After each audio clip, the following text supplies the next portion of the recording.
Ladies and gentlemen, welcome back. Today we're once again looking at the OV-10 mod for DCS World. I've just done a video on it. It's proved to be pretty popular. A lot of people seem to be very interested in it.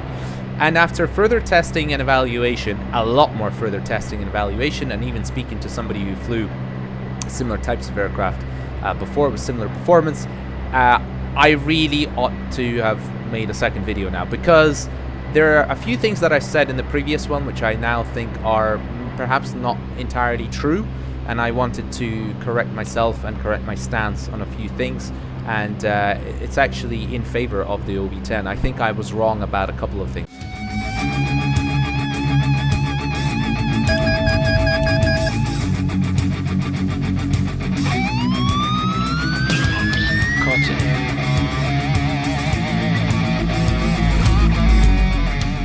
I will start off just by reiterating the fact that the aircraft is awesome to fly. It's an unbelievably beautiful, well-balanced, realistic feeling twin turbine aircraft, which we don't have in DCS at all. I mean, we don't even have anything remotely similar. We don't have like an Aero Commander. We don't have any even piston twin, right?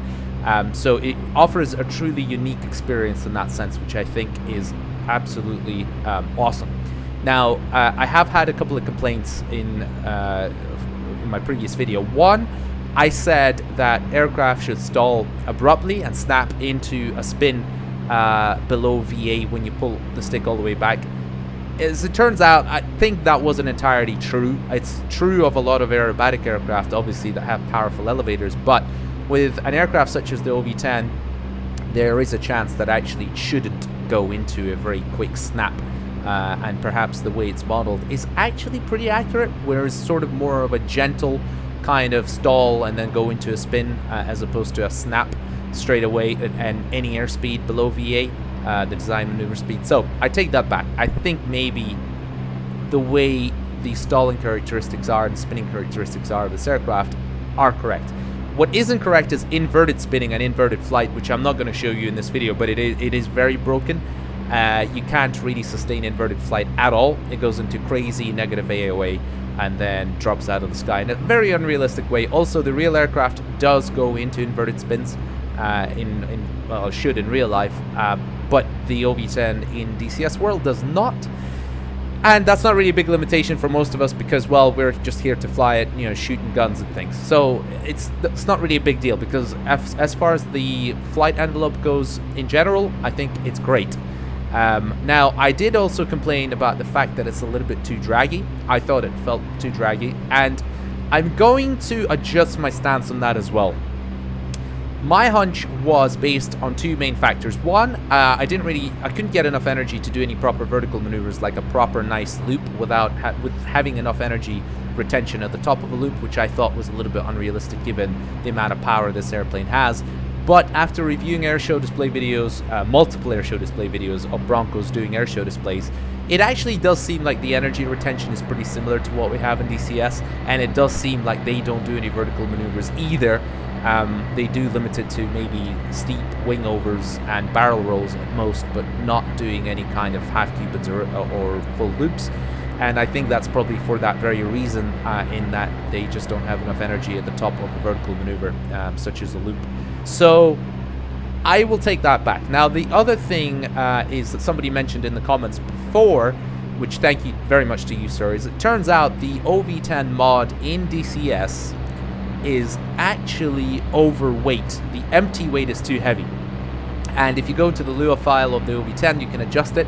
Apparently this was done too heavy on purpose at some point to bypass some sort of DCS limitation, whenever that was. I don't know how long ago that was now. But you can actually adjust it, and it's true. The manual does state that the empty weight of the aircraft should be between 200 and 300 kilos lighter, and I think I've adjusted it by about 230 kilos. So I got down to an empty weight of about 3,200 kilos. Which is more realistic for an OV-10A. And I think that's probably improved the performance slightly to a point of where I now feel like it's matching the real world, at least just purely by my seat of the pants feeling and how it flies and looking at the way it flies in videos of doing airshow displays in real life. I think it's actually probably pretty realistic now. Now, my other hunch, or the same hunch, was also based on the fact that with an engine-out circuit, the glide performance was awful in DCS, and it should be 9-to-1 in real life. Now, I said 14-to-1 in the video, in my previous video, but actually it's 9-to-1 according to the manual. But still, what we get in DCS now is way worse than 9-to-1. Now, I know what you're going to say. Well, that's with the props feathered. I thought the props were feathered, but it turns out you can't actually feather them in DCS. You can bring the prop levers back, and when you shut the engines down, I thought the prop lever automatically goes into the feathered position, but it doesn't. It cannot go past the shut-off position. So I was actually wrong. So we do have a lot of extra drag with those big props. So there is a chance that maybe the glide performance of this airplane is actually pretty accurate if we were able to reduce the thrust levers and put them down into the feathered position. So I really would like to make a request to the mod developers. If you're listening, I would really appreciate if you guys change this and manage to feather the props. You know, because that means that we could then not only test the glide performance, but also it'd be very fun to do an engine out circuit. And we have an engine out circuit in the manual, which shows, you know, a high key of 2,500 feet, low key of 1,500 feet, which currently does not work in DCS. It's literally impossible. You'd have to be twice as high to even remotely stand a chance of making it. And I guess it's because we can't feather the props. I really wish that they had separated because at the moment we can only have one axis lever for the props, and I really wish that we could have two separate levers for the props so that we could simulate single engine stuff. And before we take off now, let me just tell you another gripe I had with the OV-10, which was the force feedback, right? Now, I said in my previous video that because it doesn't have native force feedback support, unfortunately it means that when you trim the aircraft, the stick does not displace backwards and forwards, and it doesn't give me that feeling of what sort of, well, one, how much travel I still have left in the stick, but two, what sort of flight regime I'm in, right? Now, I forgot that actually FF Beast, the joystick, full force feedback joystick base that I'm using, offers a special workaround for this exact situation, whereby a module or a mod or some sort of simulator doesn't give you trim force feedback. You can actually override it and the software will create it for you. So now look what happens when I trim forward. Boo, everything is working. It's amazing. I can trim the stick all the way forward and it's moving in the virtual cockpit as well, and I can trim it all the way back, and now I have I know exactly how much travel range I have left in my flight controls, because as you can see, if I've trimmed it all the way back, it's not very much. Also, it tells me exactly what speed regime I'm in when I'm flying straight and level, and the exact same is true of left and right. I can trim it the exact same way.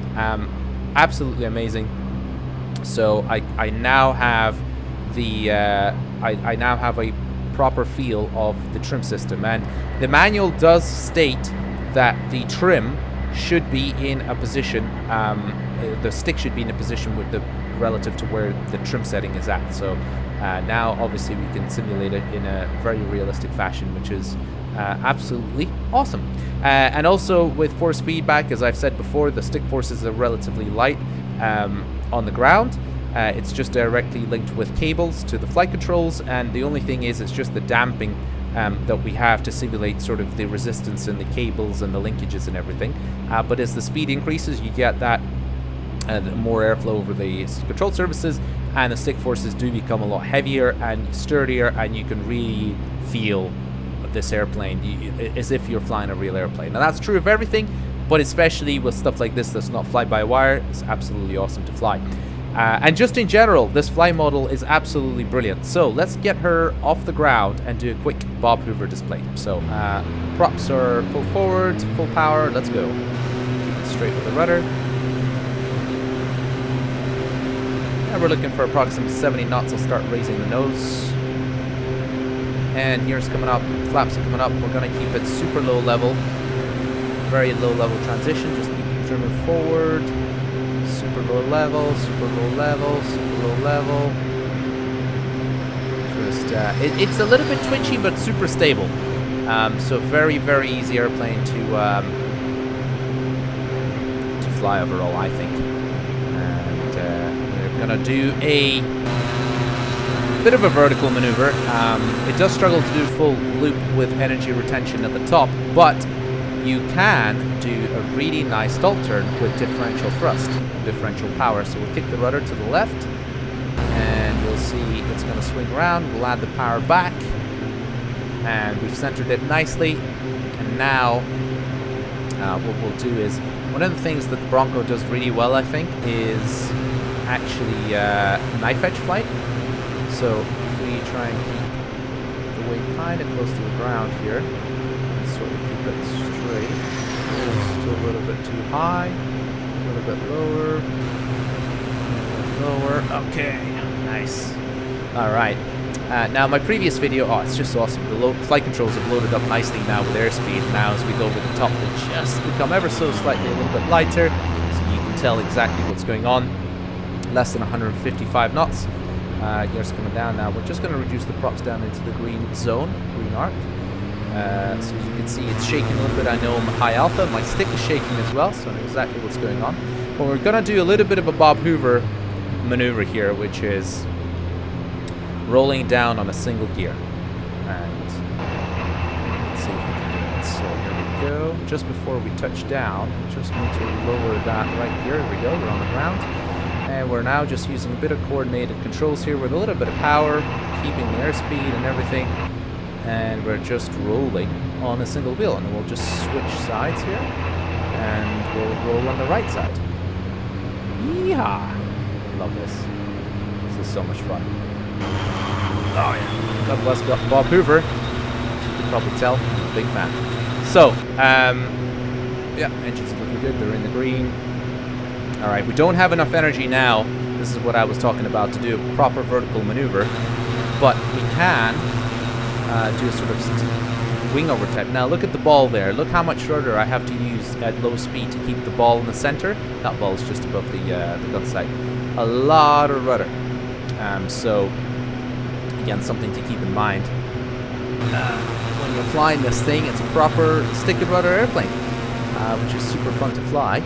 And the other Bob Hoover thing I like doing is an 8-point roll, and this airplane is pretty sharp.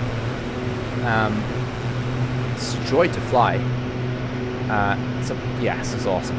I absolutely adore flying this thing. How stable, sturdy it is, with that elevator being, you know, so predictable as well, in terms of that feel of giving that sort of finesse, but kind of super well damped as we.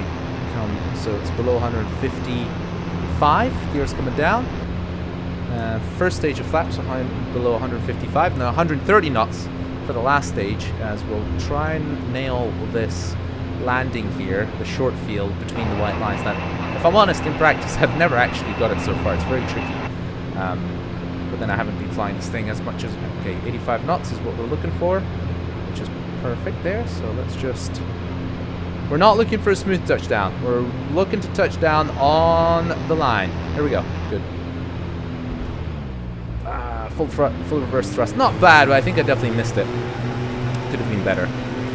It's very good fun to try and practice this thing. It's just so good. And one of the things I didn't mention about the flight physics is actually how well the landing gear, I think, is modeled, with the damping of the oleo strut and the compression, and how it absorbs the impact.